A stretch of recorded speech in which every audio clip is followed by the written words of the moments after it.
2025 में पंगास पाले कि ना पाले? 2025 में कौन सा किसान पंगास पाले? कौन सा किसान पंगास को छोड़ दे, रूपचंदा को अपनाए?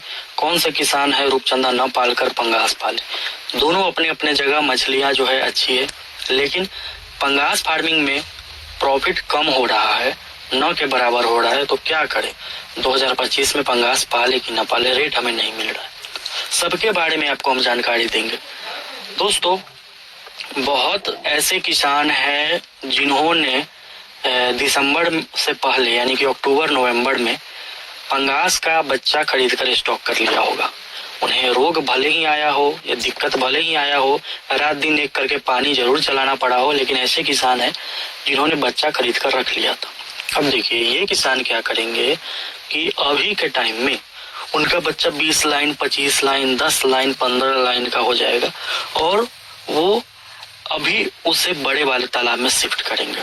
फिर 15 मार्च के बाद अप्रैल की शुरुआत में जब छोटा साइज का बच्चा 2025 लाइन का बच्चा आने लगेगा, तब ये किसान क्या करेंगे, उसे फिर से नर्सरी में स्टॉक कर देंगे। और जब ये बच्चा जो दिसंबर से पहले इन्होंने डाला था, उसकी हार्वेस्टिंग जब होगी 4 महीने के बाद, उसके बाद छोटा वाला बच्चा इनका रेडी रहेगा, फिर इसे डालेंगे। यानी आपने देखा एक साइकिल की तरह चल रहा है। ये किसान इतना तेज होते हैं कि जब सबका हार्वेस्टिंग हो रहा होता है, इनके तालाब में मछली पड़ी हुई होती है। ठंडी में जब सबका हार्वेस्टिंग हो रहा होता है, इनके तालाब में मछलियां पड़ी हुई होती है। जब लोग अप्रैल में बच्चा डालते हैं, ये दिसंबर से पहले बच्चा डाल लेते हैं। तो इस प्रकार के जो किसान है, जो भीड़ से अलग हटकर मछली पालन कर रहे हैं, खासकर पंगास मछली पाल रहे हैं, इन्हें काफी प्रॉफिट हो जाता है। काफी प्रॉफिट पंगास में, यानी कि मछली पर आपको 30 रुपया बच जाना, मछली पर आपको 25 रुपया बच जाना, 27 रुपया बच जाना, ये होता है काफी प्रॉफिट। या फिर बहुत बचा तो 35 रुपया बच जाना, 40 रुपया बच जाना 1 केजी मछली पर। उतना ऐसे बचता नहीं है, 10 रुपया 15 रुपया बचता है। हम इतना कहना चाह रहे हैं कि ऐसे किसान जो साल भर में 2 बार फार्मिंग पंगास कर सकते हैं, वो पंगास पालें। और जब सब निकालेंगे पंगास, यानी दिसंबर में, नवंबर में, ठंडी के डर से, उस समय आप ना निकाले, आप रखिए।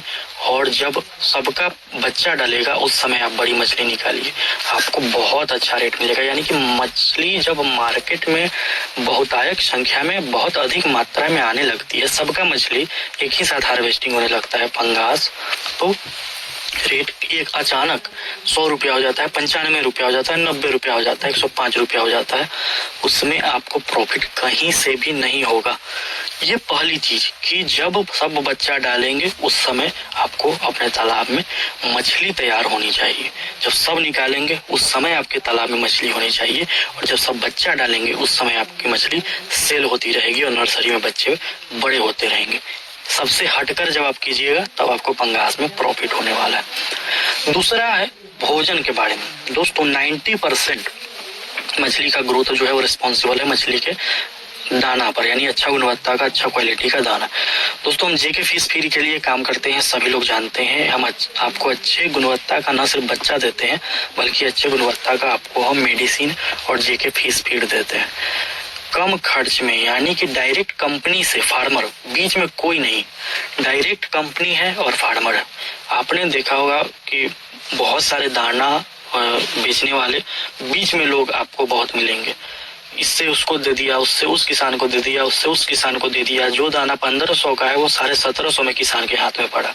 हम क्या कर रहे हैं कि डायरेक्ट कंपनी, जो कि मध्य प्रदेश छिंदवाड़ा में है, डायरेक्ट आपको वहां से आपके तालाब पर पहुंचवा रहे हैं। जिससे क्या हो रहा है कि जो ट्रांसपोर्टेशन आ रहा है, बस वही है, बीच में कोई भी बिचौलिया आपको नहीं मिलेगा हमारे काम में। तो इससे क्या होगा, जो 1500 का दाना है वो 1500 में ही आपको मिलेगा, 1700 में आपको नहीं मिलेगा। तो जिन किसान भाइयों को जेके फिश फीड चाहिए, दिए हुए नंबर पर कॉल करके जेके फिश फीड मंगवा सकते हैं। कम खर्च में अपने पंगास का फार्मिंग कीजिए। 70 रुपया में, 65 रुपया में अपने पंगास को तैयार कीजिए। फिर आप 100 रुपया में ही बेचेंगे तो आपको प्रॉफिट दिखेगा। यानी कि कुछ ऐसे कंपनियां हैं, नाम लेना उचित नहीं होगा, जो बहुत दिन से है, जिनका नाम हो गया है और वो नाम के ऊपर ही रेट काफी ले रहे हैं। 50 रुपया किलो तक का दाना 52 रुपया किलो, 53 रुपया किलो तक का दाना भी मार्केट में सेल हो रहा है और किसान खिला रहे हैं। तो नुकसान से बचने के लिए आपको ये सब चीज करना होगा। तीसरा है नमक का इस्तेमाल पंगास में और लीवर टॉनिक का इस्तेमाल। दोस्तों ये जो 2 चीजें हैं ये आपके दाना का कॉस्ट काफी कम करता है। आपने देखा होगा बड़े बड़े किसान को वो भी नमक का इस्तेमाल करते हैं या फिर लीवर टॉनिक का इस्तेमाल करते हैं। लीवर टॉनिक आप दीजिए पंगास फार्मिंग में मछलियों को।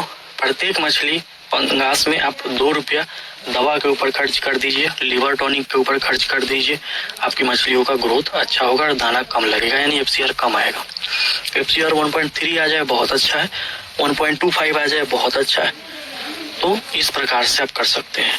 चौथी चीज, तालाब में जू प्लैंकटन की मात्रा सुनिश्चित करें। दोस्तों तालाब में जू प्लैंकटन की मात्रा आप सुनिश्चित कीजिए, आपकी पंगास मछली जो है काफी बढ़ेगी। पंगास मांसाहारी मछली है, मांसाहारी चीजें भी खाती है, शाकाहारी चीजें भी खाती है। आप जब तक पंगास फार्मिंग करेंगे आप कम खर्च में जू प्लैंकटन बनाइए।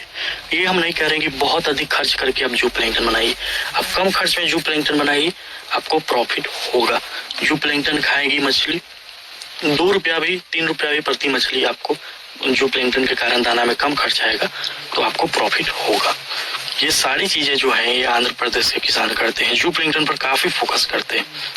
तो जिन किसान भाइयों को पंगास का बच्चा चाहिए होगा वो मार्च महीने से पंगास का बच्चा मंगवाएंगे। फरवरी